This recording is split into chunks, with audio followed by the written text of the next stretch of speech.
Buenas tardes, quería comentar en esta oportunidad sobre un foro virtual que tenemos.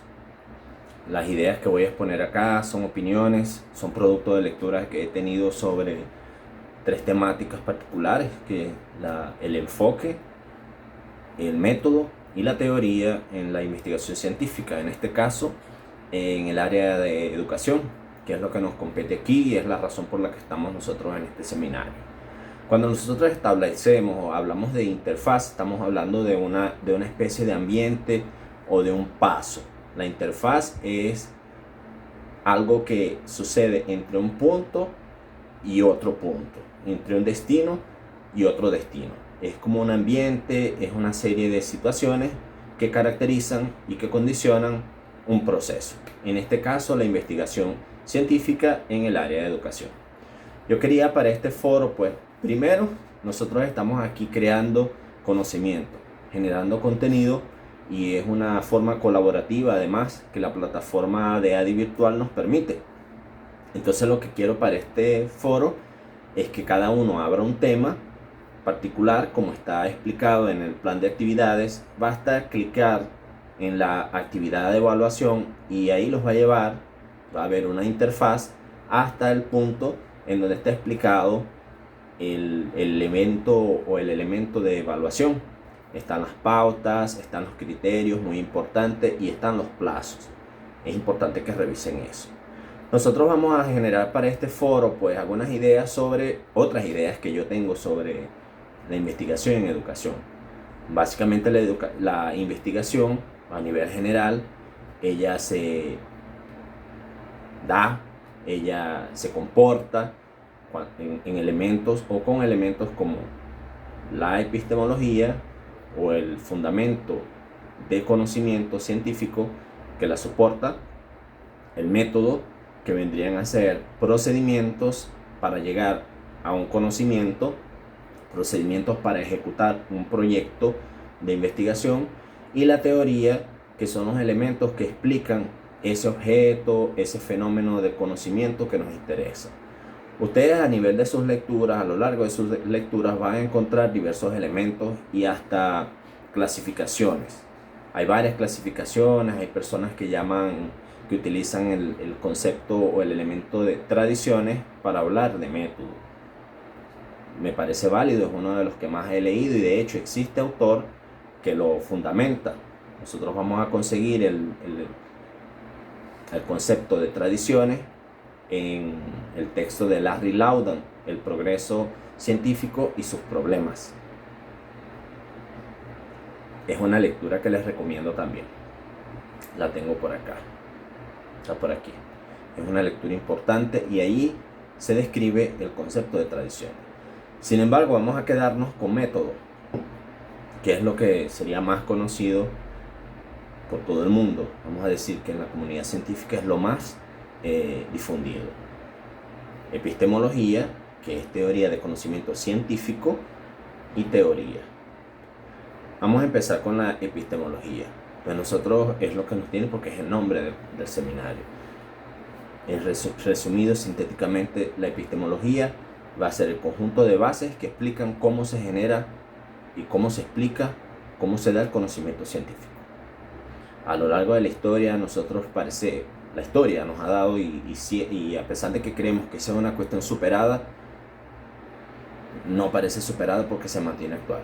El binarismo entre empirismo y racionalismo, que vamos a decir son las madres o son las escuelas de pensamiento que más se repiten y más y mejor explican o se dan en la investigación científica. Nosotros tenemos históricamente un pensamiento empírico establecido en nuestras relaciones, nuestros sistemas educativos, la forma en la que nosotros llevamos la vida, inclusive en nuestro discurso. El empirismo está muy presente y yo no voy a satanizar el empirismo, porque bueno, nuestra historia se debate y se da en esa escuela de pensamiento. Y bueno, en el empirismo hay varias corrientes o varias derivaciones. Nosotros tenemos luego el racionalismo, que es el racionalismo, vamos a ver a Descartes, por ejemplo, que es uno de sus máximos exponentes. Entonces vamos a tener por un lado el empirismo, que es el conocimiento se da, o las vías para acceder y para generar conocimiento es a través de los sentidos, aquello que puede verse, el mundo visible o el mundo perceptible, aquello que se puede percibir. Y cómo nosotros percibimos el mundo: con el tacto, con la visión, con el olfato, con el gusto y con el oído, que son los sentidos. Es decir, es una explicación biológica, por decirlo de una forma. Cuando nosotros hablamos del racionalismo, ya nosotros pasamos de los objetos perceptibles a los objetos pensables o imaginables. Todo aquello que puede ser imaginable o imaginado puede existir o puede tener una explicación, pero no porque tenga una explicación es que es válida o es que va a ser verdadero. O sea, cuando nosotros establecemos explicaciones, nosotros no estamos, o particularmente creo que no nos interesa tanto de forma primaria ver si es falso o no es falso. Nosotros estamos buscando su fundamentación en términos científicos, de si existe o no. Nosotros vamos a ver un ejemplo en las vacunas, cuando la pandemia más reciente, bueno, esa vacuna no sirve o esa medicina no sirve para eso. En realidad nosotros no estamos en ese caso diciendo falso o verdadero, sino que no está comprobado. Entonces vamos a hablar en esos términos: falso o verdadero, vamos a poner comprobado, comprobable o comprobado. Ahí vamos a ver. Entonces nosotros tenemos empirismo, tenemos racionalismo, y la tesis contra el empirismo del racionalismo sería los sentidos, que es un discurso que vemos en Descartes. Los sentidos se pueden equivocar, la persona se puede equivocar, no porque algo haya llegado por medio de los sentidos va a ser real o verdadero o va a ser lógico para el mundo de la ciencia, porque los sentidos se pueden equivocar. Cuando nosotros salimos de ese binarismo, nosotros entramos en otras corrientes que las podemos llamar corrientes emancipatorias, corrientes interpretacionistas o interpretativas, corrientes críticas. Es decir, una serie de clasificaciones de un tipo de conocimiento que no es 100% empirista. Inclusive muchas veces se opone el empirismo, que no es 100% racionalista, pero hay mucha razón en esos desarrollos, sino que es un concepto o un conjunto de formas de crear conocimiento, de procedimientos, estamos hablando en términos epistemológicos, que se basan en elementos de la subjetividad, por ejemplo, en elementos de lo intersubjetivo también. Es decir, el conocimiento es una materia de consenso. Eso también lo vemos en el empirismo, de comunidades científicas. Pero cuando hablamos de corrientes, de epistemología más constructivista, más subjetivista, estamos estableciendo elementos y dando pie a que cada experiencia o forma de ver el mundo individual tiene tanto mérito como una que pueda darse de forma consensuada. No quiere decir que porque yo solo lo vea así es verdadero, pero por lo menos la forma en la que yo solo, únicamente, individualmente lo veo, tiene mérito para ser escuchado, considerado. O sea, puede ser un conocimiento comprobable. No quiere decir que va a ser comprobado como verdadero. Entonces esas corrientes, esas epistemologías establecen elementos como subjetividad, de construcción. O sea, hay una serie de elementos y ahí entran, tienen en común esa base: interpretativo, subjetivista, colectivista, social, sociocrítico, emancipatorio. Entonces sería una tercera vía cuando hablamos de epistemología, que es uno de los elementos de la interfaz de la que estamos hablando en esta unidad. Ahora, cuando nosotros establecemos ya y tenemos claro esa forma de generar conocimiento, ya nosotros establecimos nuestro proyecto, nosotros ahora tenemos que ver qué procedimientos aplicar que sean compatibles con ese epísteme para nosotros llegar a un conocimiento. Ahí hablamos de método. El método o las tradiciones son los procedimientos, los paso a paso, que son lógicos también, son organizados y tienen una base epistemológica, pero son procedimientos que nos llevan a un conocimiento. Ahí, ¿cuáles son los métodos? Pero eso, bueno, eso también va a depender porque hay muchas clasificaciones. Sin embargo, nosotros discursivamente debemos tener cuidado, porque no es lo mismo de, bueno, una epistemología fenomenológica. Bueno, fenomenología sí, porque fenomenología es una filosofía. Ella, antes de ser un método, ella es una filosofía que parte del existencialismo. Entonces hay personas que pudieran decir, bueno, una epistemología generativa, hablando de generación de teoría, no es lo correcto, no sería lo correcto. Una epistemología etnográfica no sería lo correcto, porque etnográfico tiene que ver con método y no con epistemología. Entonces, cuando nosotros hablamos de epistemología, dejemos eso a lógica de conocimiento científico. Métodos, procedimientos para generar un conocimiento científico que está vinculado a esa epistemología. Entonces, en métodos nosotros tenemos fenomenología, tenemos generación de teoría, tenemos estudio de casos, tenemos etnometodología, tenemos fenomenología, obviamente. Entonces tenemos esos casos como método. Entonces ya tenemos la interfaz epistemología, tenemos la interfaz método y tiene que ser compatible. Y nos falta un tercero elemento que sería teoría. La teoría es la forma de explicar los fenómenos que estamos nosotros estudiando. Entonces, según cada epistemología, según cada método, pero es más la epistemología, nosotros vamos a utilizar la teoría. Es muy raro ver una fenomenología, un método fenomenológico en que la persona quiera comprobar una teoría, porque realmente la fenomenología se opone a la comprobación empírica de teorías.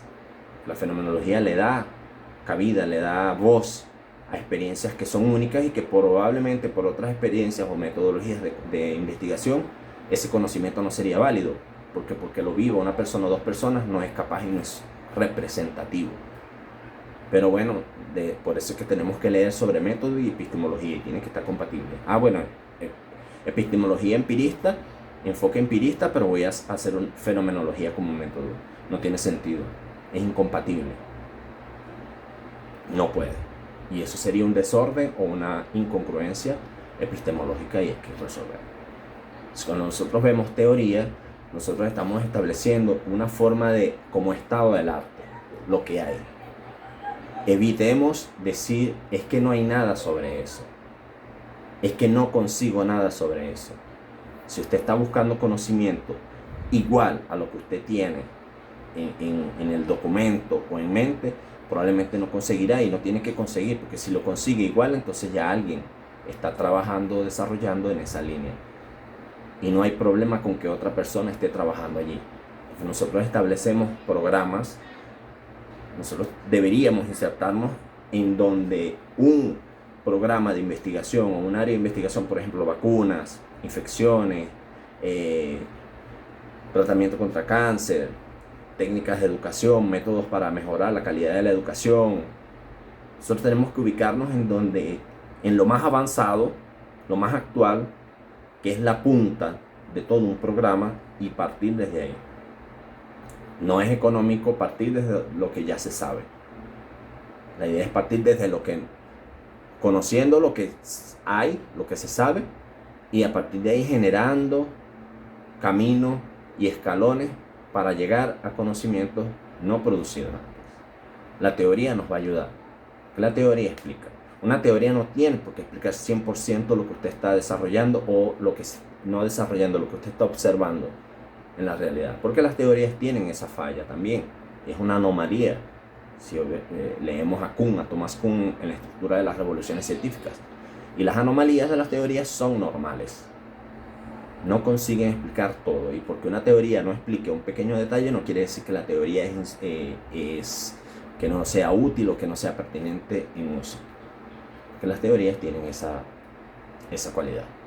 Entonces, por eso nosotros tenemos que hacer una evaluación muy criteriosa, con muchos criterios, de la teoría que nosotros vamos a utilizar. Porque lo primero que debe estar en nuestro trabajo como teoría es el objeto de conocimiento o el fenómeno de estudio en el que estamos nosotros desarrollando contenido científico. Eso es lo básico. Sí. Ahora, ¿cómo vamos a desarrollar nosotros esa interfaz? Bueno, esa interfaz es un camino lógico entre esas tres cosas de las que les hablé. Y vamos a decir que es cíclico, es reiterativo y es lógico sobre todo. ¿Qué vamos a hacer ahora en el foro? Y los invito a ustedes que investigaron ustedes y qué opinan sobre esa interfaz? Opiniones informadas. ¿Qué consiguieron sobre esa interfaz? ¿Cuál es la importancia de esa interfaz en nuestro proyecto de investigación en el área de educación? ¿Qué papel tiene, por ejemplo, la epistemología, el método y la teoría en nuestra producción? Pueden hablar sobre cualquiera de esos temas que yo desarrollé aquí, pero es importante porque eso va a ser clave para el desarrollo de sus proyectos de investigación y para su formación como investigadores, sobre todo. Sea lo que sea el tema que ustedes estén investigando, ustedes tienen que dominar y saber defender una tesis al respecto de esos 3 temas que los tienen aquí, que es las 2 primeras unidades que hablan sobre eso, y básicamente y específicamente nuestro foro que vamos a trabajar ahora. Entonces, bueno, pueden hacer recuerden que vamos a hacer aquí ustedes están probablemente viéndome por un canal, pero el foro lo vamos a desarrollar entrando en el aula virtual, desarrollando o iniciando un nuevo tema. Cada alumno tiene que opinar por lo menos en 2 temas de 2 compañeros. Tiene que desarrollar un tema único. Si somos 30, debe haber 30 entradas, porque cada uno tiene un desarrollo, una tesis, una idea, y cada una de las personas que está aquí tiene que comentar o colaborar en 2 participaciones de sus compañeros. Esa es la evaluación. Atiendan a los criterios, lean las instrucciones y va a salir todo bien. Bueno, los dejo y estoy interesado en escuchar, en leer lo que ustedes opinan sobre esta interfaz entre epistemología, método y teoría.